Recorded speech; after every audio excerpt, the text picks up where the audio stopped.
کا حکم اور ہوتا ہے، اور ایک ہوتا ہے کہ اپنی طرف سے کسی کے لیے کرنا، خرچہ آپ کریں اور آپ اس کا حج کریں.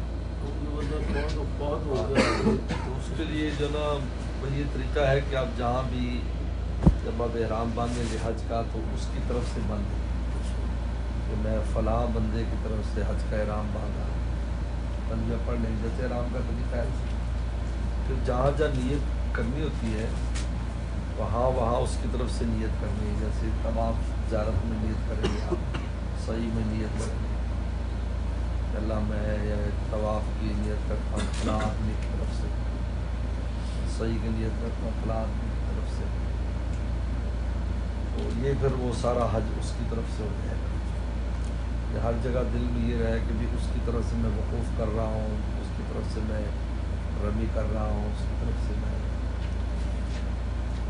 یہ حج بدل اس طرح ہوتا ہے. تو اس میں تو کوئی بھی حج کر لیں، یہ جیسے یہ حج ہے حج تمتع ہے وغیرہ، لیکن وہ جو دوسرا حج ہوتا ہے جس میں اس کے پیسے ہوں اس میں ضروری ہے کہ میقات سے حج کی نیت ہو.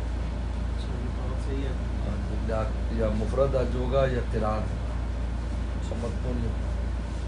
وہیں سے حج کی نیت کر کے آئے اگر اس کے پیسے سے کر رہے ہیں. اور اس میں بھی قربانی اگر کرنی ہو تو بھی اس سے اجازت لینی ہوتی ہے.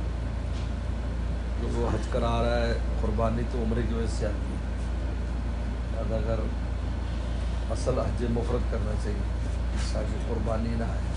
حج بدل جو ہے وہ ہر ایک کا کر سکتا ہے.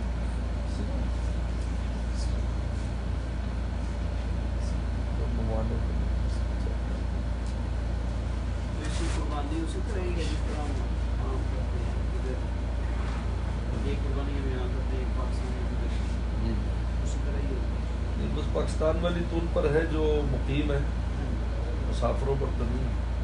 باقی یہ تو حج کرنی جو ہم ادھر ہماری قربانی کرنے کی ضرورت ہے وہ تو آپ کی